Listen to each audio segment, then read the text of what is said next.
ಕಾರ್ಯಕ್ರಮದ ವಿವರಣೆಯನ್ನ ಶ್ರೀ ಪಿ ತುಳಸಿಗೇರಿ ದೈಹಿಕ ಶಿಕ್ಷಕರು ಮುದೋಳಿ ಅವರು ನಿರ್ವಹಿಸಲು ವಿನಂತಿಸ್ತಾ ಇದ್ದೀವಿ. ಪಥಸಂಚಲನದ ಮೊದಲನೇ ತಂಡ ನಮ್ಮ ನೆಚ್ಚಿನ ಮುದೋಳ್ ಪೊಲೀಸ್ ಠಾಣೆಯ ಗ್ರೂಪ್ ಇದ್ದು ಅದರ ನೇತೃತ್ವವನ್ನ ಶ್ರೀ ಎಲ್ ತಿರ್ಗಾಲ PSI ಮುದೋಳ್ ಅವರು ಕಾರ್ಯವನ್ನ ನಿರ್ವಹಿಸ್ತಾ ಇದ್ದಾರೆ. ಆ ಗ್ರೂಪ್ ವೀಕ್ಷಣೆಯನ್ನ ಮಾನ್ಯ ತಹಶೀಲ್ದಾರ್ ಸಾಹೇಬರು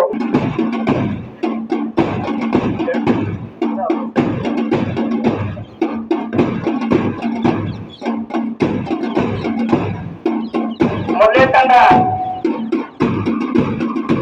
ಪೊಲೀಸ್ ತಂಡ, ಎರಡನೇ ತಂಡ ಮಾಜಿ ಸೈನಿಕರ ತಂಡ, ಆ ತಂಡದ ವೀಕ್ಷಣೆಯನ್ನ ಮಾನ್ಯ ತಹಶೀಲ್ದಾರ್ ಸಾಹೇಬರು ಮಾಡ್ತಾ ಇದ್ದಾರೆ. ಮೂರನೇ ತಂಡ ಹೋಮ್ಗಾರ್ಡ್ಸ್, ಆ ತಂಡದ ನಾಯಕ ಅನಿಲ್ ಜಾಧವ್ ಅವರು. ಅದಾದ ನಂತರ ಸೇವಾದಳ,